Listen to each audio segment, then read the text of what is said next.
Hola, hola, ¿cómo andan todos por acá? ¿Qué dicen? Bueno, yo feliz con este nuevo episodio de un tema que me apasiona. Ustedes van a decir, a esta chica le apasiona todo. Y bueno, todos estos temas que estamos conversando en estos episodios, la verdad que sí. Este es geometría sagrada, es algo que yo desde hace tiempo que me llama mucho, mucho la atención, que ustedes saben que yo soy una apasionada y soy curiosa 100%. Y una de mis pasiones es entender de dónde venimos, a dónde vamos, por qué estamos acá, cómo se creó todo. Y estoy sintiendo que con esto de comprender un poco más la geometría sagrada, estoy comprendiendo cómo se fue creando la vida, cómo se fueron creando las cosas, y eso no deja de maravillarme. Estoy realmente feliz, feliz de poder compartir con ustedes todas estas cosas que estoy investigando. Así que bueno, acá estamos, vamos a empezar. Les quiero compartir una pequeña presentación que armé ahí. Así que bueno, miren, primero decirles que eh, no tengo la verdad absoluta, esto es mi visión respecto de todo lo que fui investigando, así que hablo siempre desde mi punto de vista, eso para aclararlo, y después contarles que en esta semana que pasó, mis hijos, vamos a ponerlo ahí, así me ven bien. En esta semanita que pasó, mis hijos tuvieron unos días de vacaciones, porque en la escuela donde van empezamos antes, empiezan una semana antes, así que en septiembre nos dan unos días y nos fuimos a hacer varias cosas. Compartimos experiencias. Entre ellas nos fuimos a Temaiken. Ahí estamos los tres en esta fotito, como ven acá, en Temaiken, que nos tocó un día divino. Y bueno, la verdad que a mí siempre me maravilló la naturaleza, y esto de ir a Temayquén me recordó la perfección de la naturaleza, me recordó mirar la vida como un milagro todo el tiempo, porque la verdad no podía, la conexión que sentí con todos los animales, con toda la naturaleza fue increíble, y acá les comparto algunas de las fotitos. Miren lo que es ese pavo real. Miren lo que es el color que tiene en el cuello, es impresionante, impresionante, realmente no podía dejar de mirarlo. Y después miren lo que es el pelaje, ¿no? Eh, y acá hice zoom porque parece hecho, digamos, con regla, porque realmente todos estos ojos, como les digo yo, todas estas parecen iguales, tienen como una simetría, están a la misma distancia, tienen el mismo tamaño, tienen el mismo color, que es imposible, yo siempre pienso, es imposible que sea producto del azar. O sea, ¿cómo podría ser producto del azar semejante belleza, semejante eh, cosa armónica, ¿no?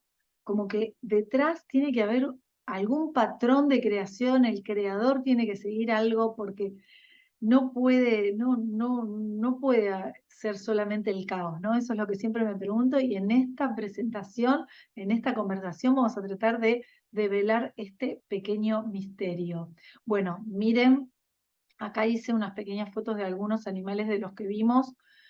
Realmente lo podría estar mirando horas, porque el pelaje del tigre parece pinceladas perfectas, y además la simetría. Si ustedes fíjense, la columna del tigre partiría en dos, como lo de un lado está igual del otro. Es realmente asombroso lo que es esta serpiente, primero el color y después las escamas. Fíjense cómo están distribuidas de manera uniforme, cómo tienen casi todos el mismo tamaño. Bueno, la cebra similar al tigre, ¿no? Si la partiríamos a la mitad, parece algo hecho con regla. Ni que hablar de estas pintitas que tiene la jirafa. Bueno, los peces, los colores de los peces, el dibujo, las líneas, parecería un pintor que fue y los pintó, así que el creador está mostrándonos, que pienso yo, ¿no? En la naturaleza la belleza que está escondida o a la vista de todos, y la armonía que hay en esa belleza, ¿no? Lo mismo, bueno, la mariposa, el colibrí, algo realmente eh, fuera, nosotros decimos, no, a veces nos admiramos de la tecnología y de las cosas que creamos, artificiales en teoría, pero miren lo que es lo natural. Bueno, y si vamos al universo de las flores, es algo increíble, empezando por el color, los colores llamativos, las formas, la manera en que se distribuye. Miren lo que es esta, lo que son las formas, lo que es esta pincelada de acá, la flor naranja, todas las pintitas, cómo están de manera uniforme, ¿no? Cómo siguen un patrón, podríamos decir, empezar a hablar de la palabra patrón. Y bueno, el girasol, que es uno de mis favoritos, me había sacado una foto con un girasol gigante, me acuerdo en uno de los viajes, no la encontré la foto, pero la quería poner, pero bueno, acá hice zoom al centro del girasol. Miren lo que es esto, miren que la perfección, están todos de manera simétrica distribuidos y cómo se nota como una espiral, ¿no? Es algo realmente fabuloso. Uno lo dice, pero cuando empieza a mirar y a ver cómo lo estamos haciendo, realmente caemos rendidos. Yo caigo rendida frente a la maravilla y el milagro de la naturaleza. Y bueno, esto no lo vi en Temayquén, pero sí lo podemos ver todos los días en la cocina. Son frutas partidas a la mitad, naranjas, kiwi, frutilla, manzana, limón, melón. eh, Miren la perfección también que hay en estos gajos, ¿no? Cómo son todos del mismo tamaño, parece que se han hecho con compás, regla. Acá, fíjense, la frutilla, la parte del medio, todo esto, cómo va siguiendo todo un patrón, las semillas, el orden de distribución de las semillas, y bueno, la manzana, ¿no? También cómo si la partiríamos acá a la mitad, cómo es igual de la izquierda hacia la derecha. Ni que hablar acá del repollo, cómo sigue esta espiral, digo yo, y bueno, la piña por excelencia es algo fantástico, ¿no? Cómo va abriendo esa espiral y cómo va cambiando esos tamaños y de una manera perfecta. Díganme si esto podría ser producto del azar. O sea, díganme, yo no puedo creer que esto sea producto del azar. Por eso me hago estas dos preguntas. ¿Esto fue porque sí se creó sin ningún patrón? No, no creo yo. Íntimamente no creo que se haya creado sin ningún patrón. Y haber descubierto geometría, geometría sagrada, me hizo dar cuenta que sí que hay algo detrás de esto, que la creación es tan maravillosa, tan fantástica, que podríamos decir que es la división de la unidad, porque como todo lo que hay es una sola cosa eh, y es ilimitada, la creación podemos decir que son estos fragmentos que se va limitando este gran todo, ¿no? Y esta fragmentación no se hizo de cualquier manera, se hizo siguiendo un patrón y es el que vamos a ir viendo. Para eso vamos a remontarnos, creo que esto viene, este conocimiento que le llamamos geometría sagrada, que es sagrada porque es ancestral, viene del el principio de los tiempos. Ahora vamos a hablar de Egipto, que es la historia más conocida o más cercana a nuestra, pero podemos decir que los egipcios aprendieron de los atlantes y así para atrás, y es un conocimiento que está desde el principio, ¿no? Si nos vamos allá por el año 1300, ahí les puse una foto tipo dibujito para que nos pongamos que nos imaginemos cómo era vivir en esa época, ¿no?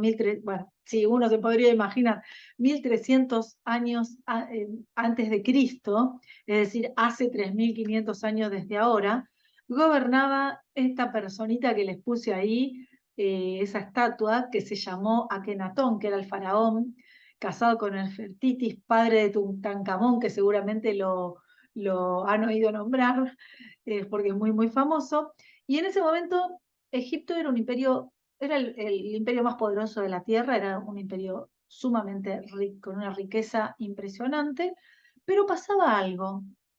La mayoría de las personas odiaba a Akenatón. Sí, todos, todos, todos, excepto un puñado chiquito de personas. ¿Qué pasaba? Los que más lo odiaban eran los sacerdotes, porque en esa época los sacerdotes habían desarrollado una creencia religiosa que se centraba en ellos mismos, digamos. Así los sacerdotes eran los multimillonarios de esa época que controlaban a todas las personas, todo el dinero, eran más poderosos que cualquiera. ¿Y qué pasa? Llega Kenatón y le dice, no los necesitamos a los sacerdotes. Les dice a las personas, ustedes pueden llegar a Dios dentro de ustedes mismos, lo pueden hacer por sus propios medios, hay un solo Dios. Y los sacerdotes dijeron, ¿qué? ¿Qué está diciendo este hombre? ¿Cómo que? A través de ellos mismos, ¿cómo que no nos necesitan? Por otro lado, Egipto también tenía un ejército muy, muy poderoso, un ejército que estaba ansioso a salir y conquistar el mundo, eh, pero Akenatón les dijo, no, él era un pacifista. Él les dijo, regresen al suelo egipcio, no ataquen a nadie a menos que los ataquen. Entonces, el ejército, ¿qué hizo? Regresó y nada más estuvo ahí ocioso. Esto, imagínense que no les gustó para nada, ¿no?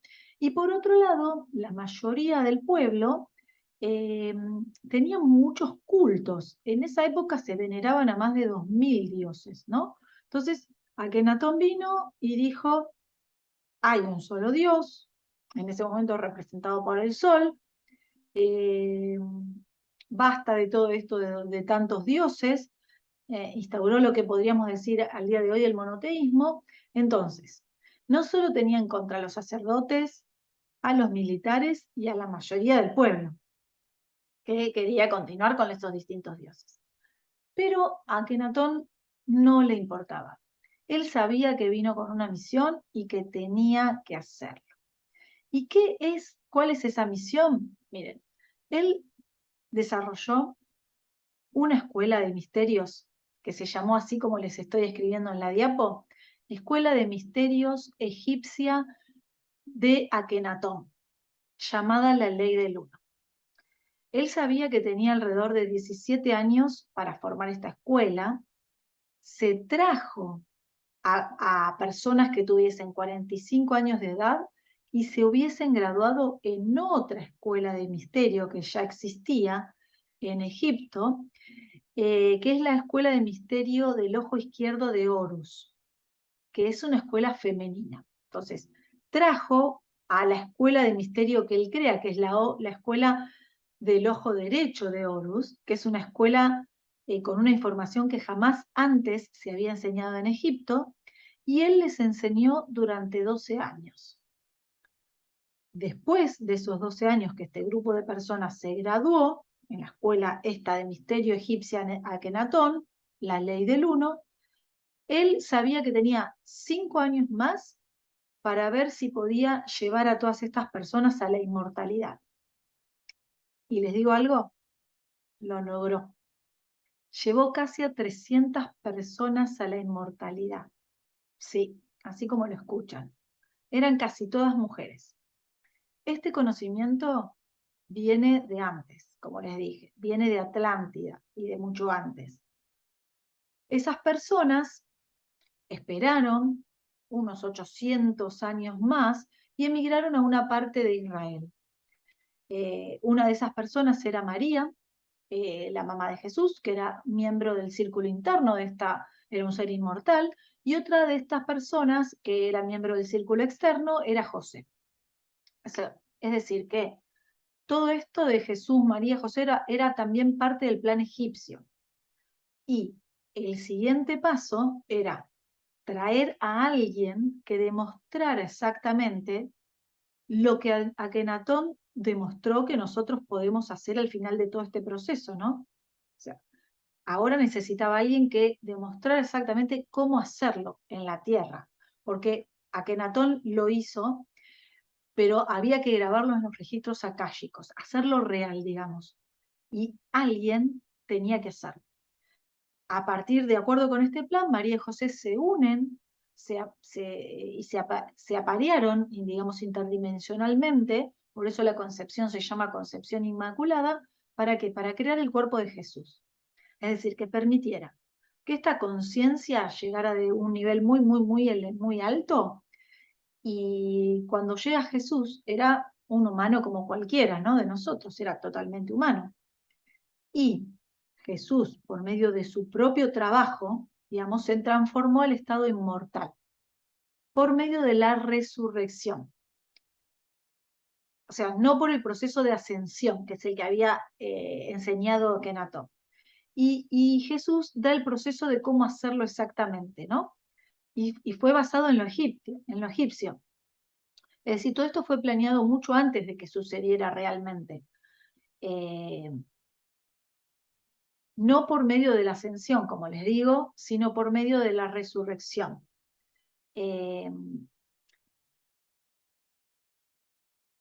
Hubo un ser que es Horus, por eso las escuelas se llamaban Escuela de Misterio de Horus, que hijo de Isis y de Osiris, que fue formado por el dios de la sabiduría, al que le llamamos Tot, ¿no? Entonces, ese símbolo, el símbolo de la escuela de misterio egipcia de Akenatón, era este, el que ven en pantalla. Por eso les nombré a Horus, ¿no? Era el ojo derecho de Horus. El ojo derecho, que está controlado por el hemisferio izquierdo del cerebro masculino, y el ojo izquierdo está controlado por el hemisferio derecho, que es el conocimiento femenino. Y eso fue puesto en los templos egipcios, que se encuentran a lo largo del Nilo. En Egipto, bueno, otro lugar que me encanta, Egipto, que ya lo voy a ir a conocer, que lo tengo desde chiquita, que tengo en la cabeza las pirámides, y bueno, y también haciéndome los registros, esto hago un paréntesis, me acordé, entendí por qué, ¿no? Porque estuve en esa época y entendí por qué me llama tanto la atención, ¿no? Entonces, en Egipto, ¿qué pasaba?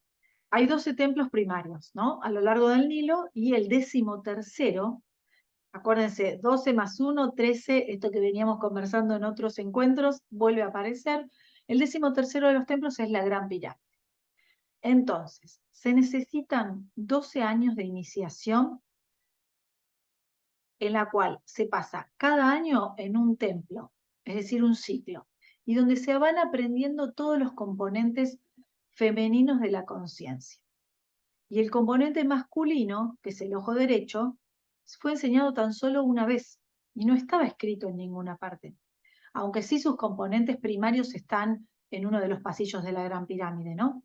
Porque sabemos que el objetivo principal, la pirámide tenía varios objetivos, pero el objetivo principal es llevar a alguien de, digamos, nuestro nivel de conciencia al siguiente nivel de conciencia. Bien, entonces, miren, vamos a empezar por darnos cuenta que la forma egipcia de entender la realidad y la forma cristiana son casi idénticas. Es decir, una viene de la otra. Los cristianos, a ver, esperen que voy a dejar de compartir para mostrarles. Miren, acá. Miren lo que tengo acá. Voy a agarrar despacito porque es gigante. Miren, acá está. Miren lo que es este libro. Ahí está. Miren, les voy a mostrar así para que vean el ancho, para que vean ahí lo que es bueno. Se habrán dado cuenta, y si no se dieron cuenta, les leo acá. Esta es la Biblia. Esta me la regaló mi suegra, me acuerdo cuando nos casamos. Y ahí está con un poquito de cinta scotch porque se está abriendo. Lo que quiero es leerle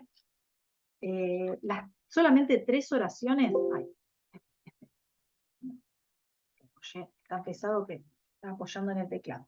Les voy a leer las 3 primeras oraciones del libro de Génesis. El libro de Génesis es el libro de la creación, es el libro que explica cómo se creó el mundo. Así que vamos con las 3 primeras oraciones. Miren, primera oración. En el principio creó Dios el cielo y la tierra. Segunda oración.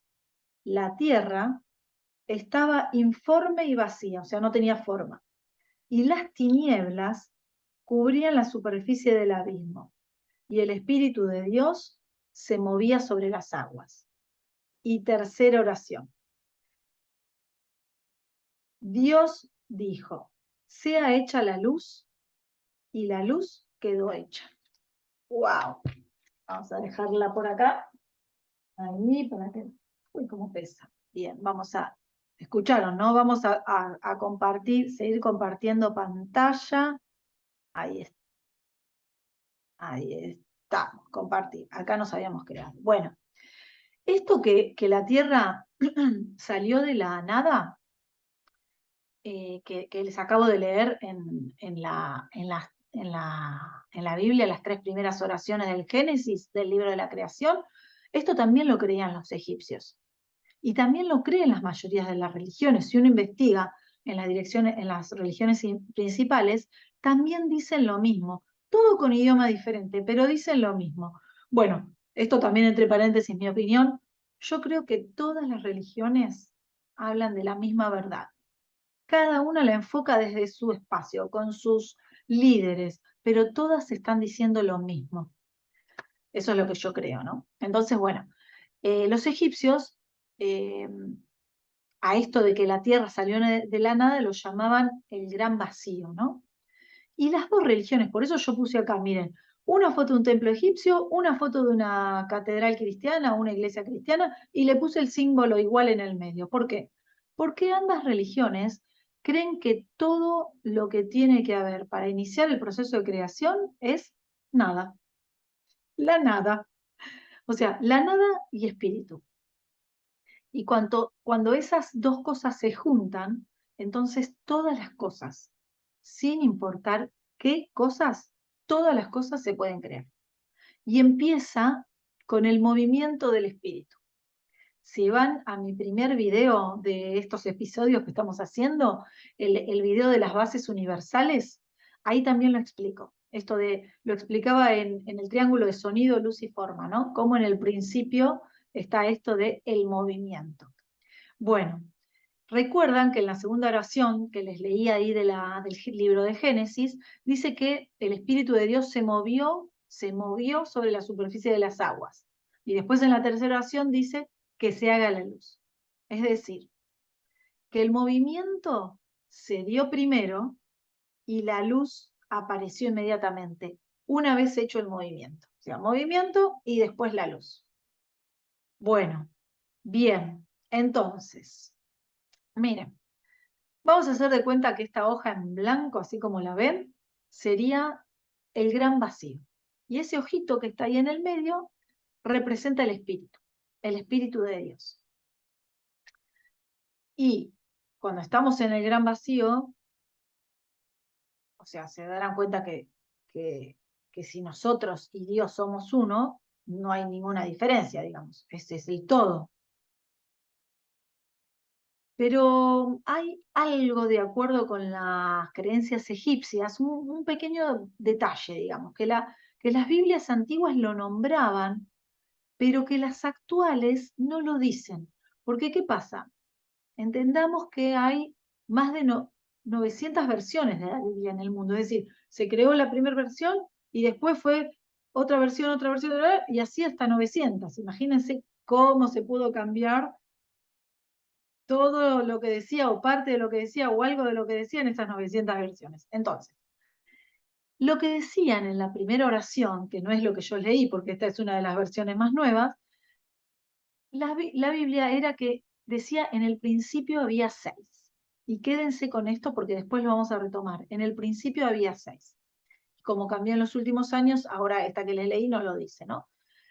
Entonces es un detalle que dejan afuera. Bien, imagínense, ahora vamos a hacer un ejercicio de visualización o de imaginación. Imagínense un espacio infinito, infinito, infinito que sigue, sigue, sigue por todas partes y en todas direcciones. Que no hay absolutamente nada, nada, nada. Y ustedes, para representar como si fuésemos el espíritu, ¿no? Y ustedes están ahí flotando con la mano. Yo sé que es bastante difícil de imaginar, pero bueno, intentémonos hacer, porque bueno, la mente no podría pensar en nada, ¿no? Porque cuando uno dice nada, como que la mente le tiene que dar alguna forma. Pero bueno, tratemos de hacer ese ejercicio. Entonces, si no hay nada, realmente no nos podríamos ni siquiera caer. O sea, ¿dónde nos caeríamos si no hay nada? O sea, tampoco sabríamos si hay algún movimiento, porque desde un punto de vista físico, matemático, no sé, desde el movimiento en sí, o la energía cinética, vieron del movimiento, es absolutamente imposible que haya movimiento, porque es como que el movimiento no puede ser real hasta que haya algo en relación a lo que nos movemos, algo que sirva de referencia. Digamos, si nosotros subiéramos 10 metros, cómo sabríamos que estamos subiendo si no experimentamos ningún cambio? O sea, y sin cambio no hay ningún movimiento. Entonces, imagínense, por ejemplo, que están en una habitación completamente a oscuras, ¿no? Vamos a, entonces, se imaginaron, ahora imaginémonos que estamos en una habitación a oscuras. Piensen por un momento que se enfrentan a esta situación. Y todos nosotros tenemos una capacidad que por el uso de los sentidos, especialmente de la vista, no la desarrollamos tanto, pero tenemos una capacidad de sentir si hay algo cerca. Es decir, tenemos esa capacidad de sentir. Bueno, ¿nunca les pasó de que se corte la luz o de caminar en algún lugar totalmente oscuro y van como tanteando y si se acercan a algo es como que lo sienten? No sé cómo describirlo, pero seguramente si les pasó me estarán entendiendo. Entonces, ¿por qué sentimos que hay algo? Si supuestamente mi cuerpo termina acá. Bueno, porque pasa algo similar a lo que hacen los murciélagos. Vieron que los murciélagos son ciegos y emiten van emitiendo haces de luz que chocan contra los objetos, rebotan y le viene esa información de que hay cosas. A partir de ahí se desarrolla el radar. Bueno, nosotros también tenemos esta capacidad de emitir haz de luz, ¿sí? Que desde cualquier chakra lo podemos hacer, pero la manera, digamos, más general que se hace es desde las manos o desde la frente, ¿no? Entonces, podemos proyectar este haz, digamos, no sería de luz, sería de conciencia, porque todavía no existe la luz, ¿no? Entonces, este haz de conciencia a determinada distancia, cada uno a distancia diferente, ¿no?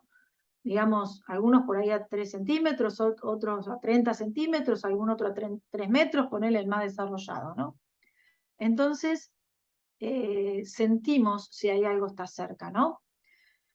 Es decir, que la conciencia es como que sale y simplemente se retiene, el conocimiento termina y no sabe si hay algo más allá, ¿no? Pero hasta ese punto que nosotros podemos emitir este haz, sí sabemos que hay algo, ¿no? Que nos permite sentirlo. Entonces, como les digo, a veces es difícil imaginarnos porque no permitimos que este sentido se desarrolle porque confiamos, se retrajo, digamos, confiamos mucho en nuestros ojos. Bueno, los egipcios eran muy, muy buenos para esto porque, claro, lo practicaban y lo desarrollaban. Ellos podían entrar en una habitación totalmente a oscuras y sentir todo a su alrededor. Y aunque no lo pudieran ver, podían sentirlo. Entonces, estos haces de luz, miren, acá en la próxima diapo les muestro. En realidad tenemos 6 haces, ¿no? De luz no, de conciencia, que salen de nosotros. Tenemos el que sale de nuestra frente, otro que sale del mismo punto pero hacia atrás, o sea, de nuestra frente hacia adelante y de nuestra frente hacia atrás, detrás de la cabeza. Uno que sale a nuestra izquierda y uno que sale a nuestra derecha. Y después, uno que sale hacia arriba y otro que sale hacia abajo. ¿Qué creían los egipcios de esto? Que este aspecto innato de la conciencia es el que permite que comience la creación. Si no tuviéramos nada de esto, nada habría pasado, como que nada se hubiese creado. Y nosotros tenemos la capacidad para hacerlo. No importa cuál sea la habilidad en cuanto a la distancia que lleguemos. Como les digo, algunos 3 centímetros, otros 30, otros 2 metros.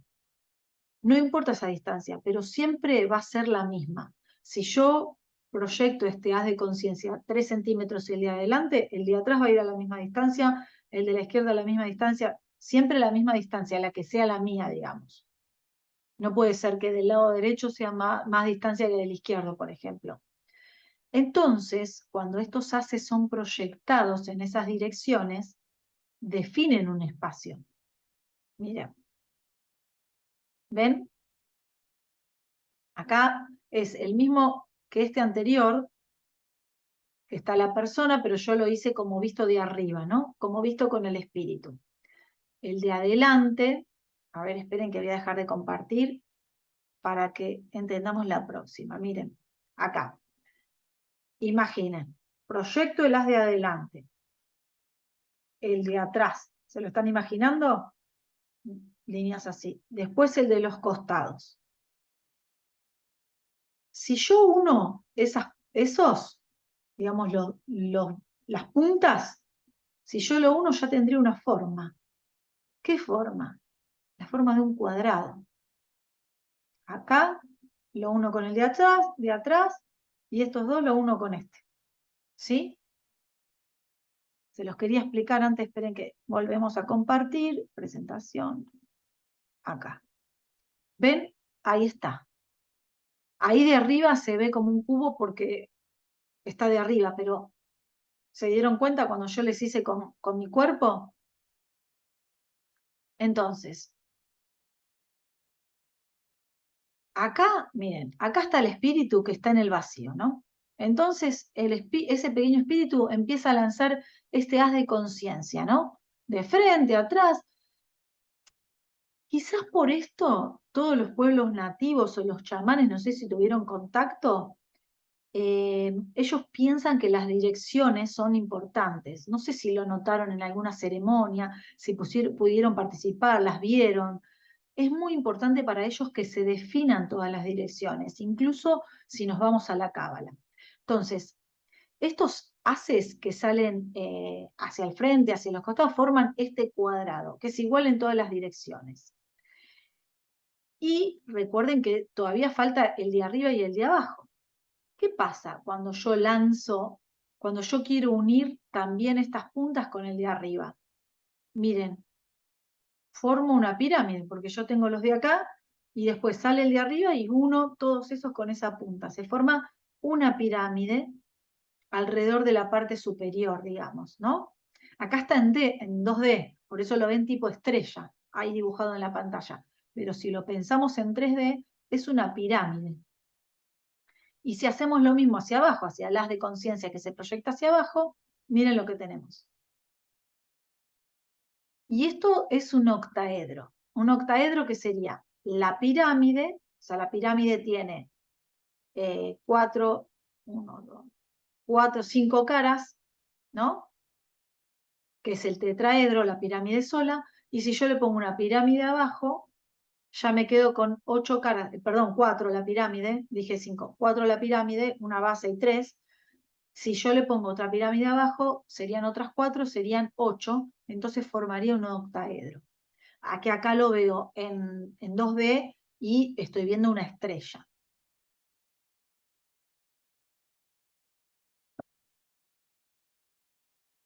Entonces, ese tetraedro, yo les dije octaedro, sí, tetraedro. Así se vería, miren. Porque si no, acá lo veo en 2D y ahí yo le saqué las líneas para que podamos verlo, ¿no?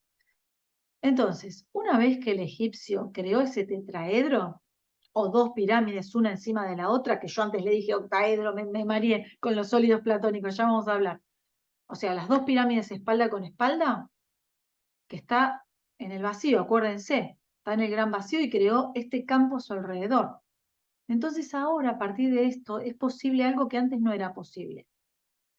Y a partir de esto, lo que se le enseñó a los egipcios a hacer es a girar ese tetraedro sobre los 3 ejes. Tiene 3 ejes. O sea, un eje vertical, un eje horizontal y el eje que lo atraviesa, digamos. Cuando se gira primero en un eje, después en el otro y después en el otro, lo que se forma es una esfera perfecta. No tengo acá un tetraedro para mostrarle, pero después les voy a poner un videíto, les voy a mostrar en un videíto y entonces cuando ustedes hacen ese giro, se va formando una esfera perfecta. Entonces, ¿qué pasaba con ellos? ¿Qué hacían? entraban en una esfera, miren, así, ¿ven? Ahí lo que hice de nuevo, dibujar el vacío, crear esa esfera a partir del movimiento que les expliqué y el espíritu en el medio. Bueno, no sé si saben, pero en la geometría sagrada, cuando hablamos de línea recta, hablamos de lo masculino.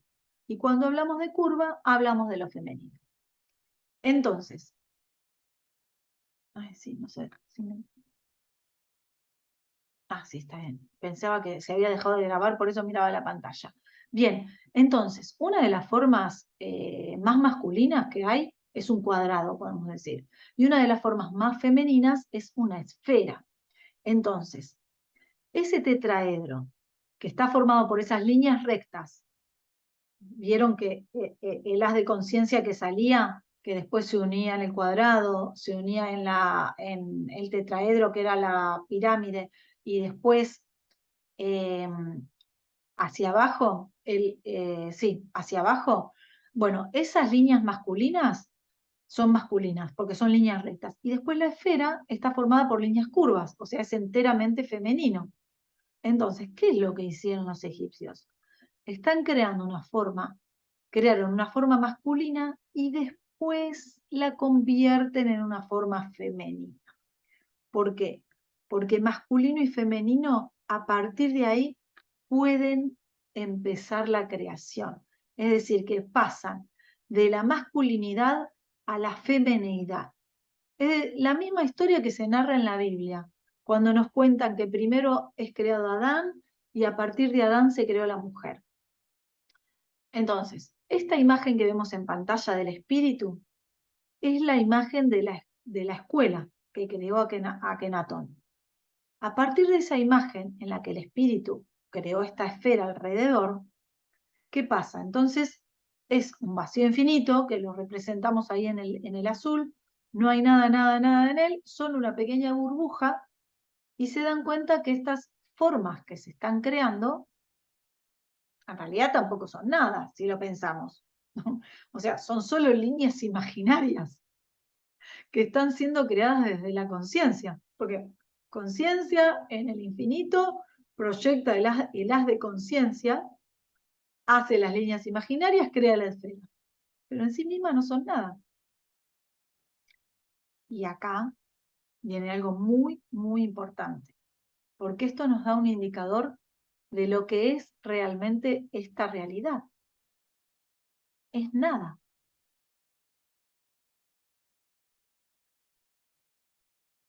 Solo la nada, solo proyección de la conciencia. Eso es esta realidad. Bien, entonces el espíritu puede, ahora está ahí, se puede quedar en ese lugar durante mucho tiempo, puede hacer lo que quiere, pero finalmente tiene que tomar una decisión, o me quedo acá o me muevo, como decía Génesis, el primer movimiento.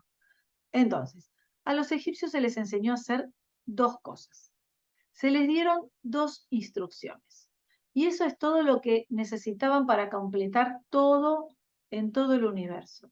Solo dos instrucciones sencillas. Para los dos primeros movimientos, tiene que ir aquello que se creó recientemente. Esos dos primeros movimientos van a ser algo muy, muy, muy especial. Entonces, después de eso, después que hayan creado cierto patrón, que lo vamos a ver ahora, entonces solo van a tener una instrucción, desde ese momento y para siempre. Y es un sistema, digamos, a prueba de tontos para crear la realidad. No se pueden equivocar. No importa lo que hagan, no importa. Va a suceder automáticamente si siguen el patrón. Todo lo que tienen que hacer es moverse a aquello que se creó recientemente. Y en ese sistema, ya que no hay nada que exista, excepto esta burbuja, y el interior es igual al exterior, digamos. El exterior es la nada misma. Está el espíritu ahí en la nada, imagina esta burbuja, pero adentro es igual que afuera. ¿Qué es lo único nuevo, diferente? Es esa membrana, digamos. Es esa circunferencia que está entre las dos superficies, que son iguales las superficies. O sea, así que la conciencia, ¿qué hace? va ahí, a esa circunferencia. No importa a qué parte, solamente tiene que ir a lo que se creó nuevo. Puede ir a cualquier parte, simplemente tiene que ir. De la manera en que vaya tampoco importa. Puede ir en línea recta, puede ir en curva, puede ir en espiral o como quiera hacerlo. Vamos a decir, por ejemplo, que el espíritu subió. ¿Vieron que estaba acá en el medio? Y ahora el espíritu, es decir, el ojo, está ahí arriba. Bueno, se movió a lo nuevo. Lo nuevo dijimos que es la circunferencia. Bueno, subió. Entonces, acaba de hacer el primer movimiento del Génesis. Recordemos la segunda oración de la Biblia. Y Dios se movió sobre las aguas. Y la siguiente cosa que Dios, la tercera oración, dijo que se haga la luz y la luz se hizo. Entonces, una vez que el espíritu hace ese movimiento, acuérdense que solo sabe dos cosas. Crear una esfera y luego moverse a eso nuevo que se creó. La esfera, acuérdense ¿qué va a hacer? Primero emite esos haces de conciencia hacia adelante, hacia atrás, hacia los costados. Ahí crea el cuadrado, después el haz de conciencia hacia arriba para crear el tetraedro, el otro hacia abajo, lo gira por los ejes, una vez que tiene ese tetraedro lo gira por los ejes y forma otra esfera. Idéntica del mismo tamaño que la primera, porque recuerden que es el mismo espíritu y va a emitir ese haz de conciencia siempre a la misma distancia. Es decir, que siempre se va a formar una esfera del mismo tamaño. Nada cambió, porque la capacidad para proyectar en el vacío es la misma. Así que crea la segunda esfera del mismo tamaño que la primera. Ahí está. Cuando hace esto, ha hecho algo que en términos de geometría sagrada es muy, muy especial. Los griegos, miren, acá lo tengo, esperen, lo había dibujado acá. Miren, vamos a dejar de compartir pantalla y miren, acá la pizarra que yo tengo. Despacito para que no se mueva. Miren, hace esto. ¿Ven? Ahí no las van a ver en el mismo tamaño de las esferas, primero porque está inclinado y segundo porque las dibujé yo. Pero ¿qué hace? Una esfera, la otra, y esta parte que se unen, que se llama vesicapisis en griego, ¿no? Porque vejiga de pez, ¿no? Esta imagen es la imagen de la luz. Es la imagen geométrica por la cual se creó la luz. Digamos, también podemos decir que es la imagen por la cual nuestros ojos fueron creados, que son los que reciben la luz. Igual que los patrones de las hojas, ¿vieron? De las plantas, que también reciben la luz, y muchas otras cosas, digamos, es el campo electromagnético. Es el primer movimiento del Génesis, que crea el patrón que es la vida. Es decir, que no podía decir hágase la luz hasta que hubiera hecho este movimiento. Acá lo vemos en 2D, ¿no? Porque es plano, digamos, pero si lo viéramos en 3D, lo que crea, digamos, es una esfera. O sea, esta esfera con esta esfera, lo que crea en el medio es otra esfera. ¿Vieron, ¿vieron cuando hay dos burbujas y están unidas en el medio, que en el medio también hay otra esfera? Acá se ve así, pero si fuese en 3D es otra esfera. Entonces, ¿qué hace? Voy a apoyar esto despacito. Mueva todo, bastante pesado, ¿eh? Ahí, vamos a continuar compartiendo pantalla. Acá está. Compartir. Bien. Entonces, ¿qué hace? Va a continuar con el mismo patrón. Va hacia lo nuevo que se creó, no importa dónde vaya. Una vez que llega, va a volver a hacer lo mismo, lo que sabe hacer. Acuérdense que tienen solo dos instrucciones. Ir a lo nuevo que se creó y hacer la esfera. Continúa con el mismo patrón. Y en este momento se acaba de crear una enorme cantidad de información adicional. Digamos, en cada movimiento del Génesis surgen grandes cantidades de conocimiento. El primero, la vesicapisis, que es la base del rectángulo, digamos, de la proporción áurea, que después más adelante en otro encuentro lo vamos a ver más en detalle, que es maravilloso todo lo que tenga que ver con la divina proporción. Y en esta de aquí, la base de la estrella tetraédrica. Ahí se los marco, miren, en la próxima diapositiva para que se entiendan mejor. ¿Ven? Que se forma por la relación entre los tres círculos. Hay muchísima, muchísima información nueva que va apareciendo y más patrones creados. No vamos a hablar de todo, ¿no? Ahora, pero sin importar dónde se mueva el espíritu, recordemos que solo sabe hacer dos cosas: crear esferas e ir a lo nuevo que se ha creado. Y siempre se mueve hacia adentro, hacia el punto más interno del círculo. Y entonces continúa el movimiento. Continúa el movimiento y así, ¿ven? Va a seguir creando esferas unas tras otras, que son las formas de los bloques de construcción de creación de la realidad. Y acá llegamos al cuarto movimiento. Y dicen la mayoría de las Biblias en el Génesis que al cuarto día se completó la mitad de la creación. Y fíjense, 1, 2, 3, 4 y acá estamos en la mitad, ¿no? Y ahí sigue creando, sigue, ¿ven? Sigue creando y al sexto día se realiza este milagro geométrico. La última línea cruza exactamente y forma esta flor de 6 pétalos. Miren qué belleza, qué precioso. Es lo que las Biblias decían, que yo les contaba antes, en el principio había 6, o que la creación se hizo en 6 días, o 6 movimientos. Es exactamente esto.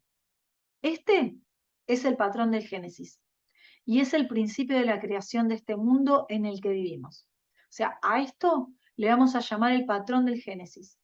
Recuerden que lo vemos en plano, pero en 3D. Pero esto es 3D, digamos, ¿no? Y si esto lo giramos muy rápido, se obtendría una forma que se vería como una dona, ¿vieron? Pero con el agujerito muy chiquito en el medio. Les voy a mostrar en la próxima diapo. ¿Ven? Ahí, cómo es esta imagen. Esto se conoce como toroide o toro también se le dice. El agujerito de en medio, ahora lo ven más grande para que tengamos idea de qué se trata, pero se vería muy infinitamente mucho más pequeño, ¿no? Esta es único, es una figura única en sí misma porque, ¿qué pasa? Puede doblarse sobre sí mismo en cualquier dirección, tanto para adentro como para afuera. No hay ninguna otra forma como esta forma del toroide. Y es la primera forma que surge del Génesis. Es absolutamente única entre todas las formas que existen. En el centro de este laberinto, digamos, de esto que se está moviendo, de este toroide, encontramos el vacío. Y su recorrido nos habla de los ejes también de simetría que tiene un fotón cuando impacta en el ojo humano y crea los diferentes colores, según vieron el ángulo de rotación, porque fíjense en el encuentro, en el episodio de eh, los 7 colores, el rayo de los 7 colores, si los 7 colores se llama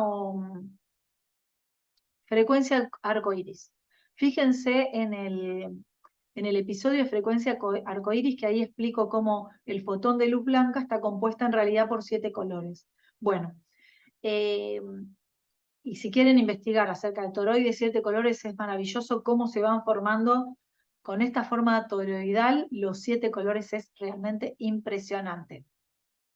¿Ven? Entonces, ahí tenemos la anterior, acá, ves que teníamos esta, y a partir de acá se pueden seguir dibujando más, digamos, la conciencia se va moviendo a lo nuevo que se creó y se van dibujando más círculos exteriores. Ahí, no sé si lo ven, miren. Ahí, esto en 2D, estos círculos, pero si los ponemos en 3D, ven que ahí se aprecian más las esferas. Y si le cambiamos el color, ven cómo se puede ver de otra manera, ahí en 3D. Bueno, ¿qué pasa hasta acá?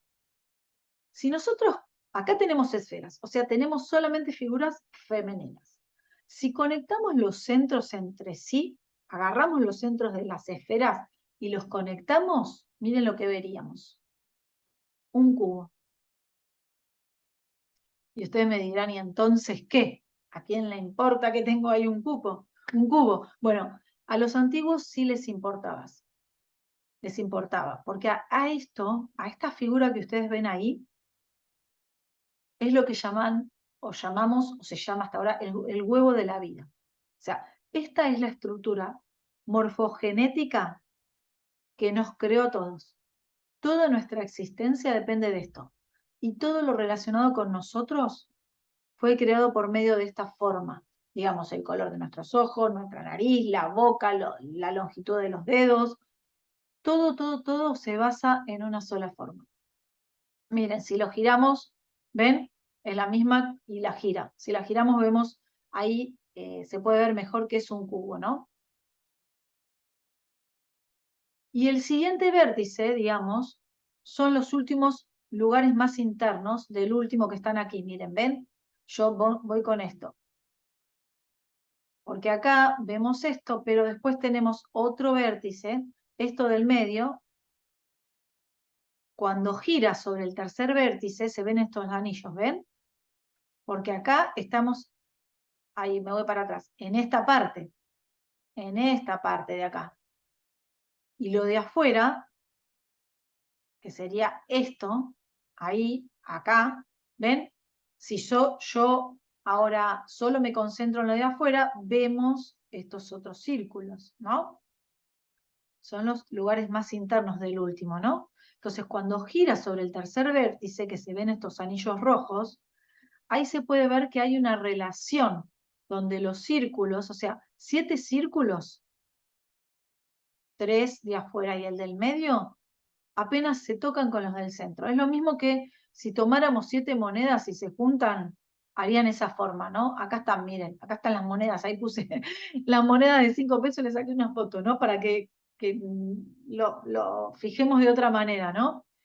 Y esta es una relación sumamente importante en la realidad, porque tiene otro componente. Y cuando los seres antiguos se dieron cuenta de cuál era el otro componente, que es tan importante, que ahora después lo vamos a ver, decidieron cómo convertirlo en un secreto. Entonces, cuando ustedes ven la flor de la vida, no sé si lo conocen, pero ahora les muestro, ¿ven este símbolo de la flor de la vida? Si estamos en la imagen anterior y seguimos dibujando esferas, vamos a llegar a este símbolo que se llama la flor de la vida. Y cuando lo vemos, vemos que esta relación está en la flor de la vida. Estos círculos que acá, claro, son difíciles de ver porque hay otros, ¿no? Acá se pueden ver esos 7 círculos que apenas se tocan entre sí. Si miramos el de medio, está bueno, y estos de alrededor, perdón, pero en la totalidad hay 19 círculos, si contamos todos los círculos que hay ahí. Y esta imagen, así como la ven, se encontró en todo el mundo, en un montón de lugares. Miren, fue encontrada en diferentes lugares, no sé, se encontró en China, en Polonia, en España, en Escocia, en Inglaterra, en Egipto. Ahí hay un montón de fotos reales de templos de diferentes lugares, ¿no? Ahora la pregunta es, ¿por qué si se puede dibujar hasta el infinito, se puede hacer hasta el infinito esos círculos, en todo el mundo se detuvieron solamente en 19 círculos? ¿Cuál fue la razón? Porque es una red infinita. Se podrían haber detenido en cualquier parte. Y la razón es que no querían que veamos lo que les voy a mostrar, porque era tan sagrada, tan importante esta relación que no se podía sacar a luz sin tener el conocimiento que necesitaba, ¿no? Miren, hasta acá, hasta el círculo este en blanco que les marco, este es la flor de la vida que veíamos acá. ¿Ven esta flor de la vida? Bueno, está hasta acá, hasta acá. Y es donde yo les digo que se detuvieron estos 19 círculos, ¿no? Que les marco en blanco. Si completáramos esos círculos que no están completos, ven, porque si ustedes se detienen acá, ven que hay círculos que no están completos. Hay un montón acá. Si nosotros seguimos y completamos, se desvela como un secreto. Todos los círculos hagan solamente el siguiente vértice, ¿no? No los círculos internos, sino marcarlos. Fíjense que afuera de esto quedan este círculo quedan este círculo, están en rosa, no sé si lo llegan a notar, queda este círculo, queda este, ¿no? Cuando lo hagan van a obtener un patrón de 13 círculos. Miren, ¿ven? Son esos que están ahí dibujados y le saqué el resto para que podamos verlo con más claridad. Y cuando lo extraemos, le sacamos esas líneas que no nos molesten, llegamos a este patrón.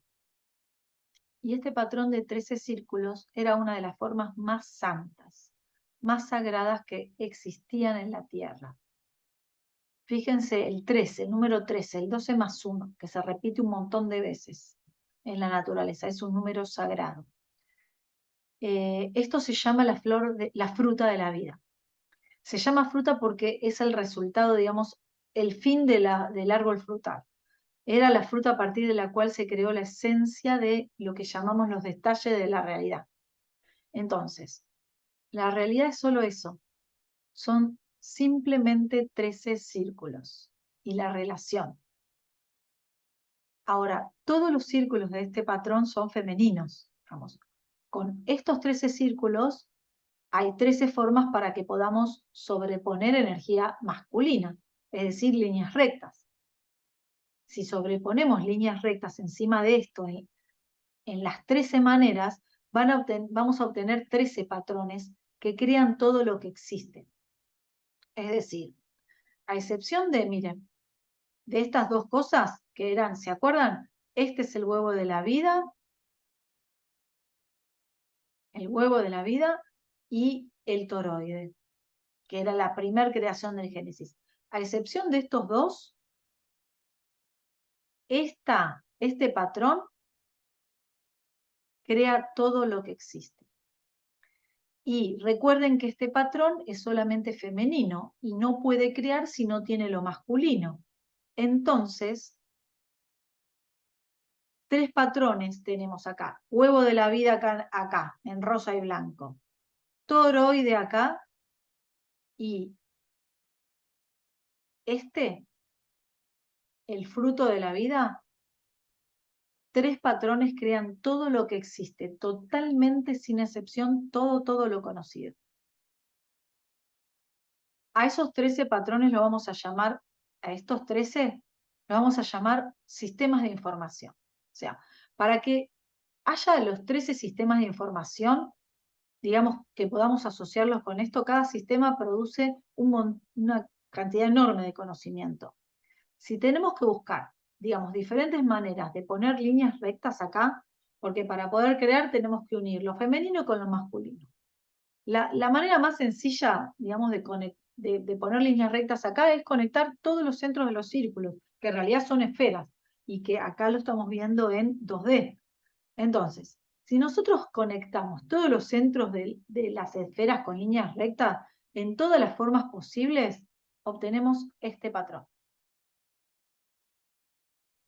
En todo el universo, en todas partes, este patrón, están mirando acá, se lo conoce como el cubo de Metatron. Metatron. Y es una de las relaciones más importantes que existe y es uno de los patrones básicos de creación de toda la existencia.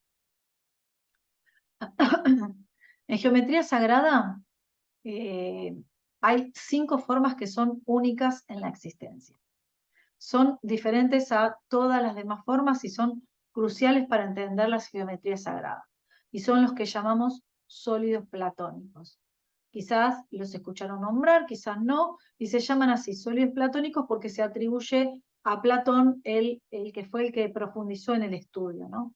Y probablemente el más conocido de estos sólidos sea el cubo, que acá se los recuerdo, y acá tenemos un cubo que es uno de los sólidos platónicos, y para que un sólido sea llamado platónico, digamos, tiene que tener ciertas características. Por ejemplo, la primera característica es que todas sus caras, esto es una cara, ¿vieron? El cubo acá tiene 4 caras, 5 caras, 6 caras. O sea, 4 caras laterales, una arriba y una abajo, 6 caras. Entonces, todas sus caras, acá hay una cara, tienen que ser iguales. Igual a esta cara, igual a la otra, las 6 iguales. La otra característica es que todas las aristas, o sea, todas estas líneas que acá, tienen que tener la misma longitud. Después, la otra característica de un sólido platónico es que todos los ángulos tienen que ser iguales. En este caso son todos de 90 grados. Y la última es que todos los vértices puedan caber en la superficie de una esfera. Bien, entonces les dije que los sólidos platónicos eran 5 y que se desprenden de acá. Acá, en este cubo de Metatrón, tenemos todos los sólidos platónicos, pero como hay un montón de líneas unidas, es difícil verlos a todos a la vez. Entonces, para que los podamos identificar, yo se los fui separando. Es decir, si dibujo un tetraedro, saco el resto de las líneas para que se pueda ver. Si formamos el cubo, saco el resto de las líneas para que se pueda ver. Pero que sepamos que ahí están todos contenidos. Y acá les voy a mostrar los 5. Acá están, miren, los 5 sólidos platónicos que se desprenden de esa imagen anterior. Es decir, que si les vamos sacando líneas, vamos formando. Acá, en amarillo, el tetraedro, que es la pirámide, ¿sí? 3 caras y la cuarta, la pirámide. O sea, tiene las bases más la, ¿cómo es? 3 caras más la base, 4 en total. Acá, si juntamos una pirámide arriba y una pirámide abajo, es decir, un tetraedro arriba, un tetraedro abajo, obtenemos el octaedro, es decir, 8 caras, 4 y 4. Serían las 2 pirámides. Así, entendiéndolo con pirámide, es más simple de verlo. Después tenemos el hexaedro o el cubo, que tiene 6 caras, 4 laterales, el rojo, una arriba y una abajo.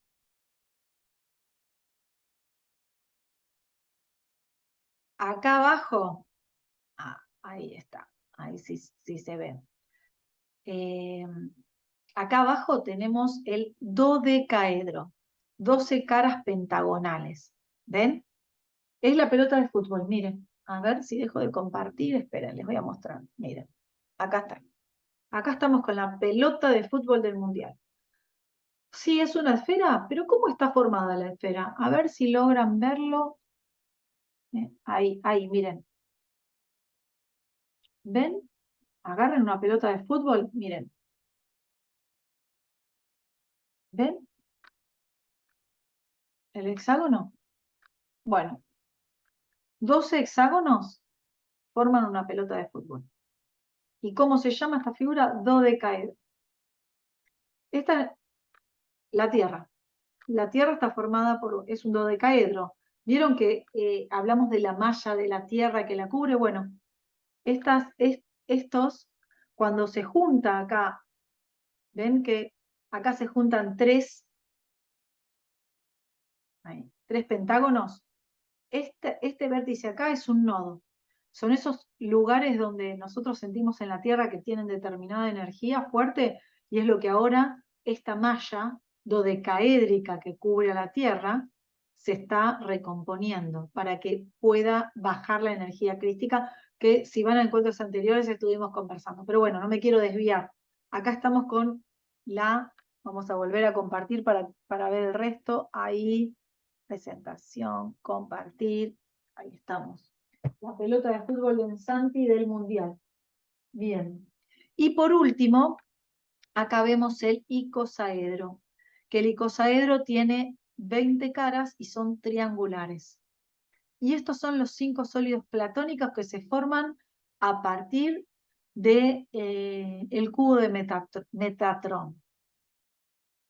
Bien, bueno, para ir cerrando, ir resumiendo, el primer sistema de información, entonces, que emerge del fruto de la vida a través del cubo de Metatrón, que conecta todos los centros que se obtienen estas 5 formas, que son los sólidos platónicos, y la sexta sería la esfera.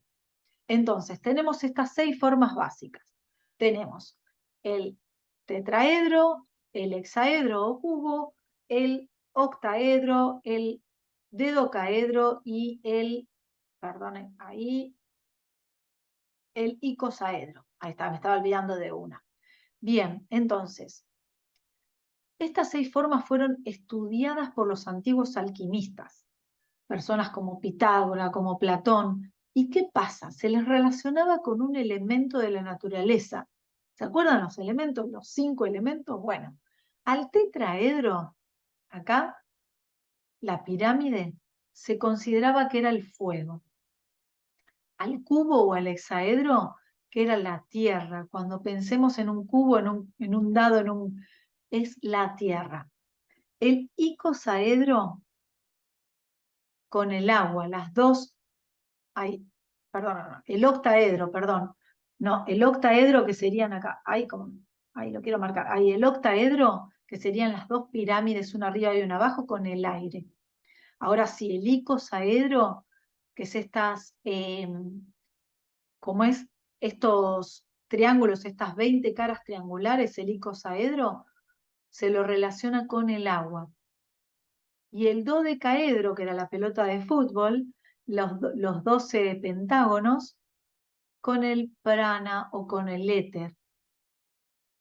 Y la esfera es el vacío. O sea, en el medio el vacío y acá con la esfera que comienza todo. En realidad, comienza todo con el vacío y después termina con la esfera. Es el comienzo y el final.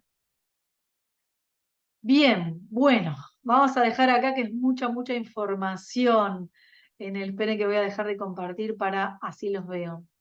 Bien, lo que en este encuentro quise hacer una introducción a los conceptos básicos de geometría sagrada, de dónde proviene esto, porque muchas veces empezamos a hablar de geometría sagrada y directamente nos vamos a los sólidos platónicos y nombramos los sólidos platónicos, pero no sabemos de dónde vienen estas figuras. Estas figuras vienen de esto que les estuve explicando, que traía el conocimiento los egipcios y que viene de mucho antes, que es un conocimiento sagrado, un conocimiento ancestral, que es de donde, y nos vamos a dar cuenta en el próximo encuentro, que ya vamos, una vez que tenemos esta base de conocimiento que les expliqué recién, vamos a ver cómo se relaciona esto con nuestro ADN. ¿Cómo se relaciona esto con nuestro cuerpo? ¿Cómo se relaciona esto con cuando estamos en la panza de la mamá, con nuestra creación, ahí en el principio, en el Génesis? ¿Cómo entendiendo nuestro cuerpo podemos entender también el universo y la creación? Así que es realmente apasionante, apasionante para mí. Espero que lo hayan disfrutado, espero que haya sido clara y bueno, las espero en el próximo encuentro para continuar con este tema hermosísimo que es geometría sagrada. Así que ya saben, cualquier cosita me consulta y muchas gracias por escucharme y nos vemos el lunes próximo. Chau, chau.